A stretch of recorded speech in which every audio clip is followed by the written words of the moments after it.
नमस्कार दोस्तों, आप सभी का हमारे YouTube channel simple way study पर स्वागत है। दोस्तों, एक नई वीडियो की शुरुआत करते हैं। इस वीडियो में हम महत्वपूर्ण पुस्तकों की बात करेंगे जो पिछले 11 माह में चर्चा में रही हैं, जिसमें नवंबर से जनवरी 2023 तक की कंप्लीट बुक्स को देखेंगे। तो वीडियो में आगे बढ़ने से पहले अगर आपने अभी तक वीडियो को लाइक नहीं किया है तो दोस्तों वीडियो को लाइक कर दीजिए, चैनल को सब्सक्राइब कर लीजिए एवं अपने दोस्तों तक भी शेयर कर दीजिए। चलिए वीडियो की शुरुआत करते हैं। तो सबसे पहले नवंबर माह की पुस्तकों में देखें तो सबसे पहली पुस्तक है दो पलकों की छाँव में। ये पुस्तक लिखी है डॉक्टर हेमा जोशी ने और इस पुस्तक का विमोचन किया है फिल्म सेंसर बोर्ड के अध्यक्ष प्रसून जोशी ने इसका विमोचन किया है। तो ये हैं डॉक्टर हेमा जोशी और इनकी पुस्तक का विमोचन किया है प्रसून जोशी ने। अगली पुस्तक है अष्टाध्यायी भाष्य, रामानंदाचार्य चरितम और भगवान श्री कृष्ण की रासलीला। ठीक है, इन तीनों पुस्तकों को प्रधानमंत्री नरेंद्र मोदी ने मध्य प्रदेश के चित्रकूट में तुलसी पीठ पहुंचने पर इन तीन पुस्तकों का विमोचन किया, जिनमें से प्रत्येक हिंदू धर्म और उसकी समृद्ध परंपराओं में अद्वितीय अंतर्दृष्टि प्रदान करती है। तो ये प्रधानमंत्री नरेंद्र मोदी जी ने इन तीनों पुस्तकों का विमोचन किया। अगली पुस्तक है वेलकम टू पैराडाइज। ये पुस्तक लिखी है अभिनेत्री ट्विंकल खन्ना ने। ठीक है, यह पुस्तक लघु कथाओं का संग्रह है जो प्रेम, विवाह और अकेलेपन से जूझ रही महिलाओं के जटिल जीवन पर प्रकाश डालती है। ठीक है, तो ट्विंकल खन्ना ने ही इस पुस्तक को लॉन्च किया था। तो यह है वेलकम टू पैराडाइज बुक्स इनकी। अगली पुस्तक है निवाली कुचिदा से मंगल। ये आत्मकथा है इसरो के अध्यक्ष एस सोमनाथ की। एस सोमनाथ ने कहा उन्होंने अपनी आत्मकथा को प्रकाशित नहीं करने का निर्णय लिया है क्योंकि इसरो प्रमुख की आत्मकथा जो है इसमें इनसे पूर्व जो इसरो प्रमुख थे के सिवान के बारे में कुछ आलोचनात्मक टिप्पणियां किए जाने को लेकर के विवाद उत्पन्न हो गया था। उसके बाद इस पुस्तक को प्रकाशित नहीं करने का निर्णय लिया है। और इसमें चंद्रयान 2 मिशन जो 22 जुलाई 2019 को श्रीहरिकोटा से लॉन्च किया गया था GSLV मार्क 3 से, तो ये मिशन असफल हो गया था। तो इसके बारे में, इसकी कमियों को लेकर के बारे में इसमें बात की गई है। अब देखते हैं अक्टूबर माह की पुस्तकों में। तो पहली पुस्तक है the book of life, my dance with Buddha for success. ये पुस्तक लिखी है, फिल्म निर्देशक हैं विवेक अग्निहोत्री, उन्होंने ये पुस्तक लिखी है और डॉक्टर बलराम भार्गव ने इनका साथ दिया या सहयोग किया है। और यह पुस्तक लखनऊ में लॉन्च की गई है विवेक अग्निहोत्री के द्वारा। ठीक है, तो ये पुस्तक है the book of life Vivek Agnihotri की। अगली पुस्तक है the river swing colonialism to cooperation book. तो ये पुस्तक है अशोक टंडन की और इस पुस्तक को पेट्रोलियम मंत्री हरदीप सिंह पुरी ने लॉन्च किया है। ठीक है, तो ये हैं हरदीप सिंह पुरी जी और इन्होंने इस पुस्तक को लॉन्च किया है। अगली पुस्तक है fire on the Ganga, life among the dead in Banaras. तो ये पुस्तक है राधिका अयंगर की। इस पुस्तक में बनारस या वाराणसी शहर पर प्रकाश डालती है, जिसमें मृत्यु और मृत्यु के बाद के जीवन के बीच संबंधों पर विशेष जोर दिया गया है। तो फायर ऑन दी गंगा पुस्तक को राधिका अयंगर ने लिखा है। हम सितंबर माह की पुस्तकों को देखेंगे। तो पहली पुस्तक है my first guide to first aid. तो इस पुस्तक के लेखक हैं कायरा जैन। ये हरियाणा की 12th क्लास की छात्रा है। इस पुस्तक को हरियाणा के शिक्षा मंत्री कंवरपाल सिंह ने लॉन्च किया है। ये पुस्तक है चाचा चौधरी और चुनावी दंगल। ये कॉमिक्स बुक है जिसको भारतीय निर्वाचन आयोग और प्राण कॉमिक्स ने संयुक्त रूप से तैयार किया है और इस पुस्तक का विमोचन मुख्य चुनाव आयुक्त श्री राजीव कुमार ने किया है। तो सितंबर माह में ये दो ही पुस्तकें महत्वपूर्ण थी जो हमने शामिल की हैं। उसके बाद अगस्त माह की पुस्तकों में देखें तो पहली पुस्तक है doctor APJ Abdul Kalam, memories never die. इस पुस्तक के लेखक हैं डॉक्टर नाजमा मरेक्यार, इनकी भतीजी, एवं डॉक्टर YS राजन, इसरो वैज्ञानिक। इन्होंने जो है इसको मिलकर के लिखा है। और ये लॉन्च किसने किया है? तो गृह मंत्री अमित शाह जी ने इसको लॉन्च किया है। अगली पुस्तक है वेस्टर्न लेन। इस पुस्तक को लिखा है चेतना मारू ने। यह पुस्तक गोपी नाम की 11 वर्षीय लड़की की कहानी है। चेतना मारू का पहला उपन्यास है वेस्टर्न लेन। 2023 के बुकर प्राइज के लिए लॉन्ग लिस्ट में शामिल हुई है। अब अगला है जुलाई माह की पुस्तकों में देखें तो through the broken glass and autobiography. आत्मकथा है TN सेशन की। ये भारत के मुख्य चुनाव आयुक्त रहे हैं TN सेशन। ये है एज द व्हील टर्न्स।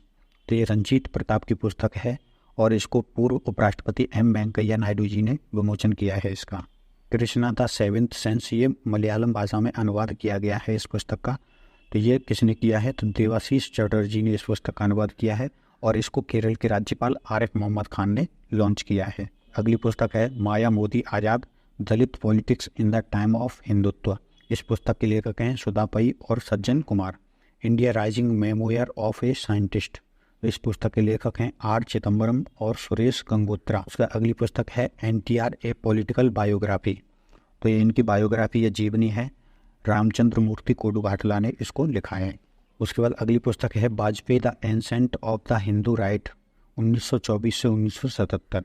इस पुस्तक के लेखक हैं अभिषेक चौधरी। उसके बाद अगली है अजय टू योगी आदित्यनाथ, इस पुस्तक के लेखक हैं शांतनु गुप्ता।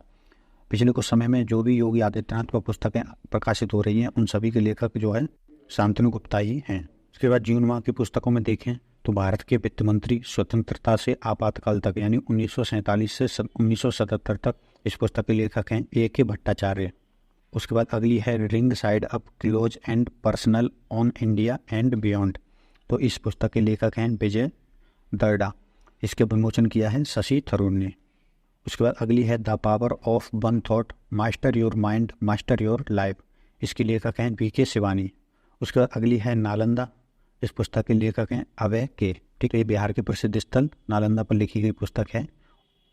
अभय कुमार की ही बिहार पर एक और पुस्तक है जिसको हम आगे देखेंगे। अब हम मई माह की पुस्तकों को देखते हैं।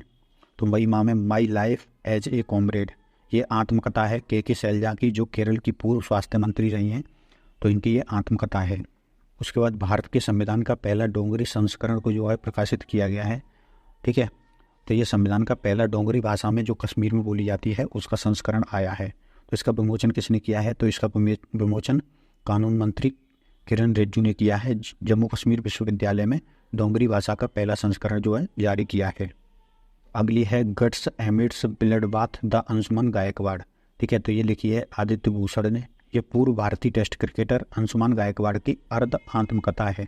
उसके बाद अगली है कलेक्टिव स्पिरिट कंक्रीट एक्शन, तो ये मोदी जी के जो मन का बात कार्यक्रम होती है, तो अब तक 100 प्रोग्राम मन की बात कार्यक्रम के आयोजित हो चुके हैं, तो उसका एक सार इन्होंने लिखा है। तो शशि शेखर वेम्पति जो प्रसार भारती के पूर्व सीईओ रहे हैं, उन्होंने ये लिखी है कलेक्टिव स्पिरिट कंक्रीट एक्शन। उसके बाद अगली है made in India 75 years of business and enterprise, इसके लेखक हैं अमिताभ कांत। अगली है Draupadi Murmu from tribal hinterland to Raisina Hills, तो ये उनके जो आदिवासी जीवन से राष्ट्रपति भवन तक पहुंचने की जो कहानी है उसको कस्तूरी रे जी ने इसमें लिखा है। उसके बाद अगली है smoke and ashes a writer's journey through opium's hidden histories, तो इस पुस्तक को लिखा है अमिताभ घोष ने। इस पुस्तक में अफीम के इतिहास और उसके सामाजिक और आर्थिक महत्व के बारे में बताया गया है। उसके बाद अगली है द गोल्डन ईयर, इसके लेखक हैं रस्किन बॉन्ड। तो रस्किन बॉन्ड की जो भी पुस्तकें प्रकाशित होती हैं वो हमारे एग्जाम की दृष्टि से बहुत ही महत्वपूर्ण होती हैं। उसके बाद अगली है टाइम शेल्टर, तो टाइम शेल्टर जॉर्जी गॉस्पोडिनोव की पुस्तक है। बुल्गारियाई लेखक जॉर्जी गॉस्पोडिनोव ने अपने उपन्यास टाइम शेल्टर के लिए 2023 का अंतर्राष्ट्रीय बुकर पुरस्कार जीता है। ठीक है, इसका अंग्रेजी में अनुवाद एंजेला रोडेल ने किया था। यह बुल्गारिया का पहला उपन्यास है जिसे अंतर्राष्ट्रीय बुकर पुरस्कार मिला है। अब हम अप्रैल माह की पुस्तकों को देखें। बार एंड वुमेन, इस पुस्तक के लेखक हैं डॉक्टर M.A. हसन। 1971 के युद्ध के दौरान पाकिस्तान सेना द्वारा उत्पन्न सेक्सुअल हिंसा के शिकार बंगाली महिलाओं के संदेहास्पद कार्यों को इसमें उजागर किया गया है। उसका अगली पुस्तक है सचिन @50 सेलिब्रेटिंग ए मैस्ट्रो, के लेखक हैं बोरिया मजूमदार, और ये सचिन तेंदुलकर की सफलता की यात्रा को कवर करती है। अगली पुस्तक है रिफ्लेक्शंस, इस पुस्तक के लेखक हैं नारायण बागुल। इसका विमोचन केंद्रीय वित्त मंत्री निर्मला सीतारमन जी ने किया है। उसके बाद अगली पुस्तक है क्रॉस कोड ये आत्मकथा है भारत के महान टेनिस खिलाड़ी जयदीप मुखर्जी की। उसके बाद अगली पुस्तक है गांधी सियासत और सांप्रदायिकता, इसके लेखक हैं पीयूष बबेले, ये पत्रकार हैं। तो ये पुस्तक है गांधी सियासत और सांप्रदायिकता। उसके बाद अगली पुस्तक है फुलंगे, इसके लेखक हैं लेखनाथ छेत्री। तो ये नेपाली भाषा में मूल रूप से उपन्यास था फुलंगे, इसका अंग्रेजी अनुवाद 17 अप्रैल को रिलीज किया गया है।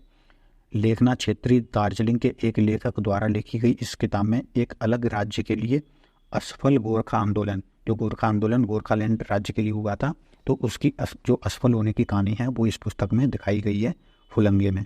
उसके बाद courting India, England, Mughal India and the origin of empire, इस पुस्तक के लेखक हैं नंदिनी दास। अब हम मार्चमागी पुस्तकों को देखें तो इसमें पहली पुस्तक है मुंडका उपनिषद द गेटवे टू इटर्निटी। इसके लेखक हैं पूर्व सांसद डॉक्टर कर्ण सिंह और इसका विमोचन किया है उपराष्ट्रपति जगदीप धनखड़ ने। उसके बाद अगली पुस्तक है आज़ाद, गुलाम नबी आज़ाद की आत्मकथा है, जम्मू कश्मीर के पूर्व सीएम रहे। उसके बाद हमारी अगली पुस्तक है as good as my word a memoir, तो इसके लेखक रहे हैं KM Chandrashekhar. Snakes in the Ganga breaking India 2.0, इस पुस्तक को लिखा है श्री राजीव मल्होत्रा और श्रीमती विजया विश्वनाथन ने। अगली पुस्तक है Bipin the man behind the uniform, Rachna Bisht Rawat ने लिखा है। ये भारत के पहले CDS रहे थे बिपिन रावत, इनके ऊपर ये लिखी गई पुस्तक है। The book of Bihari literature, तो ये अभय के की पुस्तक है, इससे पहले इनकी नालंदा बुक भी आई थी। अब हम फरवरी माह की पुस्तकों में देखें तो जादूनामा जावेद अख्तर ए सफ़र, तो ये इनकी जीवनी है और इसको लिखा है अरविंद मंडलोई ने। The poverty of political economy how economics abandoned the poor, इस पुस्तक को लिखा है मेघनाथ देसाई ने। उसके बाद अगली पुस्तक है विक्ट्री सिटी, ये उपन्यास है सलमान रश्दी का। तो सलमान रश्दी की भी जो पुस्तकें आती हैं वो सभी हमारे एग्जाम की दृष्टि से महत्वपूर्ण हैं। उसके बाद जनवरी माह की पुस्तकों में देखें तो मुख्यमंत्री की डायरी नंबर 1, तो ये असम के मुख्यमंत्री हेमंत बिस्वा शर्मा की पुस्तक है। उसके बाद अम्बेडकर ए लाइफ, ये पुस्तक है शशि थरूर की। उसके बाद स्फेयर, ये पुस्तक है प्रिंस हैरी की आत्मकथा है। ये इंग्लैंड के राजकुमार थे प्रिंस हैरी, और इन्होंने कुछ समय पहले राजघराने से अपना नाता तोड़ लिया था, ठीक है, अलग हो गए थे। उसके बाद अगली है इरफान खान ए लाइफ इन मूवीज, तो ये इरफान खान पर लिखी गई पुस्तक है, शुभ्रा गुप्ता लेखक हैं। अगली पुस्तक है revolutionaries the other story of how India won it freedom, ये संजीव सान्याल की पुस्तक है। तो यहाँ तक थी हमारी 2023 की सभी महत्वपूर्ण पुस्तकें। अब हम 2022 की भी कुछ महत्वपूर्ण पुस्तकों को देख लेते हैं जो आज भी हमारे एग्जाम की दृष्टि से महत्वपूर्ण हैं। तो इनमें सबसे पहली पुस्तक है monsoon a poem of love and longing, इस पुस्तक के लेखक हैं अभय कुमार। इन्होंने इस कविता में मेडागास्कर से श्रीनगर तक मानसून के पहुंचने की यात्रा के बारे में बताया है। उसके बाद अगली पुस्तक है विनिंग द इनर बैटल, ये शेन वॉटसन की आत्मकथा है, ये ऑस्ट्रेलियाई क्रिकेटर थे। अगली पुस्तक है the Chipko movement a people's history, इस पुस्तक के लेखक हैं शेखर पाठक। वन संरक्षण के लिए लोकप्रिय अभियान चिपको आंदोलन पर आधारित इस पुस्तक को कमला देवी चट्टोपाध्याय NIA बुक प्राइज 2022 का विजेता चुना गया है, तो इसलिए हमारे एग्जाम की दृष्टि से महत्वपूर्ण है। अगली पुस्तक है मिरेकल ऑफ फेस योगा, तो ये मानसी गुलाटी की पुस्तक है, इसका विमोचन राष्ट्रपति द्रौपदी मुर्मू जी ने किया था। अगली पुस्तक है द ब्लू बुक, ये अमिताभ कुमार की पुस्तक है द ब्लू बुक। अगली पुस्तक है हियर योर सेल्फ पुस्तक है प्रेम रावत की। The mock who transformed Uttar Pradesh, तो ये पुस्तक लिखी है शांतनु गुप्ता ने। ये योगी आदित्यनाथ के बारे में, उनके CM, ये यूपी के CM योगी आदित्यनाथ के उत्तर प्रदेश को जो परिवर्तन आया है उसके बारे में बताया है। उसके बाद अगली पुस्तक है फियरलेस गवर्नेंस, ये पुस्तक है किरण बेदी की। उसके बाद अगली पुस्तक है उंगलिल ओरुगन, ये आत्मकथा है तमिलनाडु के CM MK स्टालिन की। क्वीन ऑफ फायर, ये पुस्तक है देविका रंगाचारी की। टॉम्ब ऑफ सैंड, ये बहुत ही प्रसिद्ध पुस्तक है गीतांजलि श्री की। लेखिका गीतांजलि श्री के हिंदी उपन्यास रेत की समाधि को अंतर्राष्ट्रीय बुकर पुरस्कार से नवाजा गया। ये 2022 का जो बुकर पुरस्कार था वो इनको दिया गया था। इस प्रतिष्ठित पुरस्कार से सम्मानित होने वाली किसी भारतीय भाषा का यह पहला उपन्यास है। रेत की समाधि उपन्यास को डेजी रॉकवेल ने अंग्रेजी में अनुवाद किया था इसका टॉम्ब ऑफ सैंड नाम से, ठीक है। तो इस टॉम्ब ऑफ सैंड को जो है मिला है अंतर्राष्ट्रीय बुकर पुरस्कार 2022 का, तो इसलिए हमारे एग्जाम की दृष्टि से बहुत ही महत्वपूर्ण है। तो टॉम्ब ऑफ सैंड के लेखक कौन है? गीतांजलि श्री, और इसके अनुवादक तो डेजी रॉकवेल। उसका अगली पुस्तक है not just a night watchman my inning in the BCCI, तो विनोद राय की पुस्तक है। अगली पुस्तक है the life and times of George Fernandes, ये जीवनी है जॉर्ज फर्नांडिस की, और राहुल रामागुंडम ने लिखी है। उसके बाद अगली और अंतिम पुस्तक है न्यूक्लियराइजेशन ऑफ एशिया, यानी एशिया का परमाणुकरण। तो ये फ्रांसीसी लेखक रेनो नावा ने लिखी है ये पुस्तक। तो इस तरीके से हमने कंप्लीट बुक्स को देखा। तो दोस्तों, अगर आपको ये वीडियो पसंद आया तो इस वीडियो को लाइक कर दीजिए, चैनल को सब्सक्राइब कर लीजिए और अपने दोस्तों तक भी शेयर कर दीजिए। फिलहाल इस वीडियो में इतना ही रखते हैं, और इसी प्रकार के महत्वपूर्ण करंट अफेयर्स की वीडियो को देखने के लिए आप हमारी प्लेलिस्ट भी देख सकते हैं, और आगे आने वाले वीडियोस के लिए आप हमसे जुड़े भी रह सकते हैं।